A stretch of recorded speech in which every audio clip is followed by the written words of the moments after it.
Hello and welcome to the circus. This is day 2 of summer camp, week 1. Our theme all week long is the circus. Today we'll talk about circus animals. Are you ready to join me for learning about the circus? Ticket, please. Can I have your ticket? There it is. Come along, let's learn about A is for animals. Today in our class, we're going to learn that A is for circus animals. But before we get started, Sue, or maybe I should say Clown Sue, wanted to come out and say hello, right, Sue? Would you like to honk Sue's clown nose? Okay, give it a squeeze. That was pretty funny. Do you want to do it one more time? Okay, squeeze Sue's nose. Well, Sue, why don't you have a seat, because I want to show our friends how they can decorate letter A. Letter A is for animals, and some of the animals that live at the circus include tigers and elephants and monkeys and sometimes bears. Well, I decorated my letter A with an animal print. You could decide what kind of animal you want to decorate your A like. Mine just has stripes, and I colored all over it orange. So this is supposed to look like a tiger. So there's the big A and the little A, and a tiger is a circus animal. Now that we know what letter A looks like, let's learn how to write it. So to write the letter A, all you have to do is make a slide like this, go back to the top, slide the other way, and then make a line that goes across the middle. Do you want a skywrite? Slide, slide, and across. Slide, slide, and across. To make the little letter A, all you have to do is make a ball and then a stick. A ball and a stick. Can you try? A ball and a stick. That's the big A and the little A. Now that we can write letter A, it's time to talk about the sound that letter A makes. Oh, excuse me. As I was saying, let's talk about the sound that letter A makes. Excuse me again. Actually, that's the sound that letter A makes. Can you pretend to sneeze in your elbow? A says, ah, ah, ah, as in achoo. Well, now that we know what letter A sounds like, let's practice seeing if we remember what some of the other letters sound like. Let's play a little game. It's called Match the Beginning Sounds. Look at the clown's belly. I see the picture of a bed. What does bed begin with? B, b, b, bed. Does bed begin with A or B? B, b, b. B, very good. Let's do the next one. I see the picture of a ring. Ring. Does ring begin with Q or R? Ring begins with R. Good work. I see an octopus. What letter does octopus begin with? O or P? Octopus starts with letter O. What about this carrot? Carrot. Does that begin with C or D? Carrot begins with letter C. Now I see a queen. Queen begins with Q, letter Q. Yarn begins with what letter? Y as in yell. What about jelly beans? Jelly beans begins with J. Jelly beans begins with letter J. Leaf begins with what letter? Letter L. As in the word leaf. What about dog? What does dog begin with? D, d, d. Dog begins with D. What about net? Net begins with letter N. What about flower? Flower. F. And what about the number 10? T, t, t, t. That's letter T. Volcano begins with what letter? Letter V. And what about igloo? Igloo.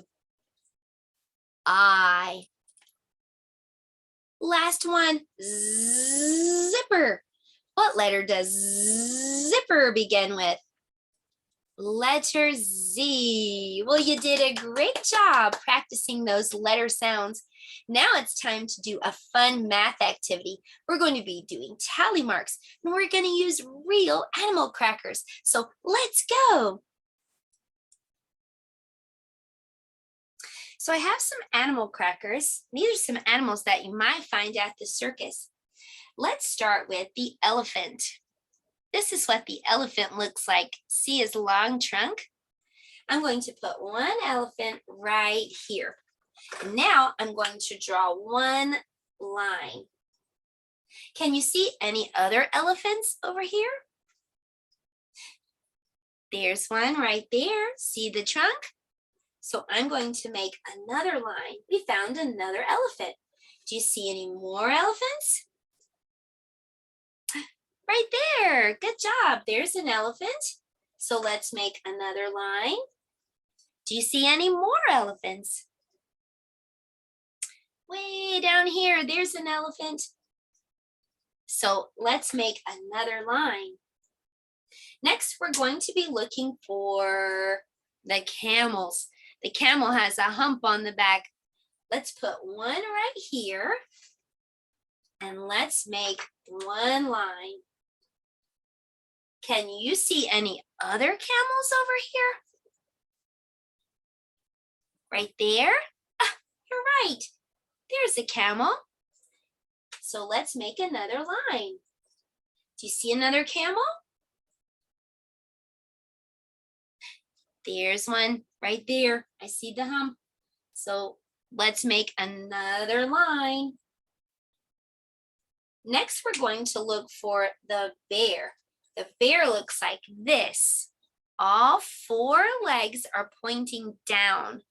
Let's put one bear right there. Now, can you see any other bear? I don't see any more. I think that we only have one bear. Next, we're going to look for tigers.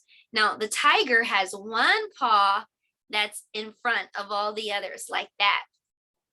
So see if you can find any tigers. And I'm going to make one line for this one that I found for us. Do you see any more tigers? Right there, way down at the bottom, there's another tiger. See the front paw that's stretching out? So let's make another line. Now we're going to look for the horses. So this is what the horse looks like. Okay, so I'll put one horse right there, and I'll make one line. Can you see any more horses? There's a horse, so I'll make another line. There's one, so another line.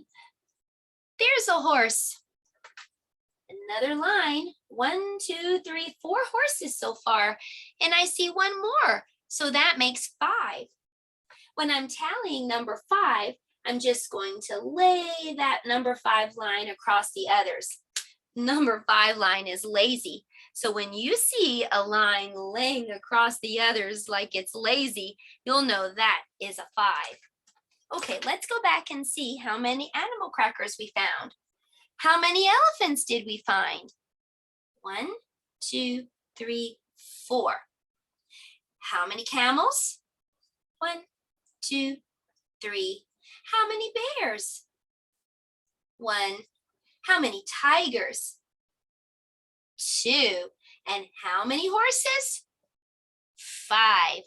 You did a great job. And parents, the link will be below so you can get this animal cracker tally mark sheet for yourself.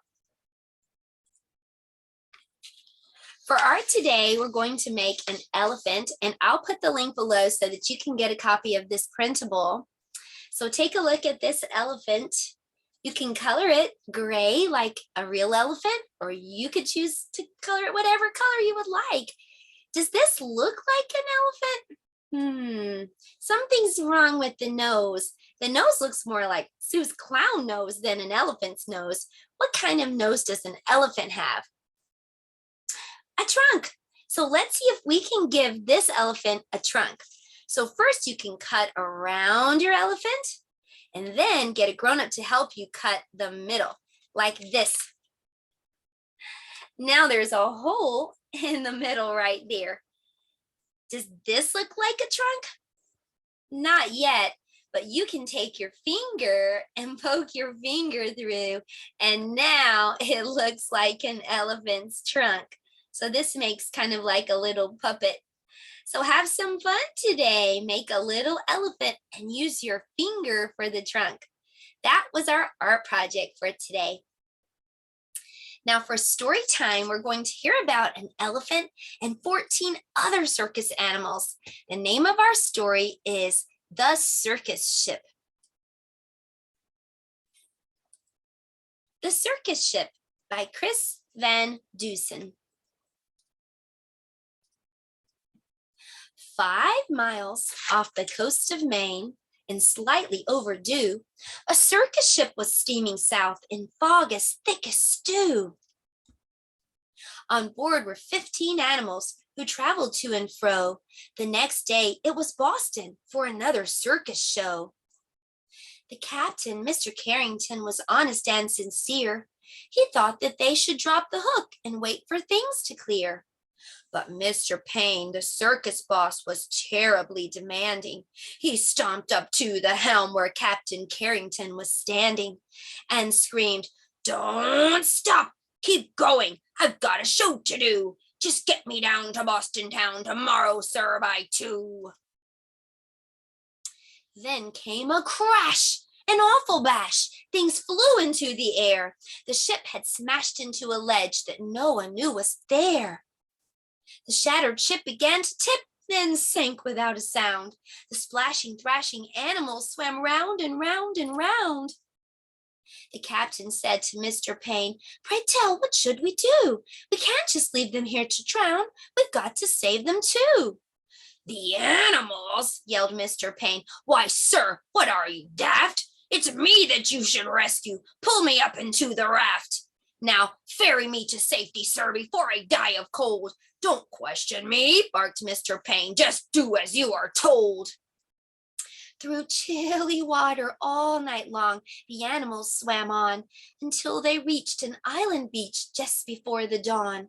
They pulled themselves up on the shore, bedraggled, cold, and beat, then staggered to the village on weary, wobbly feet.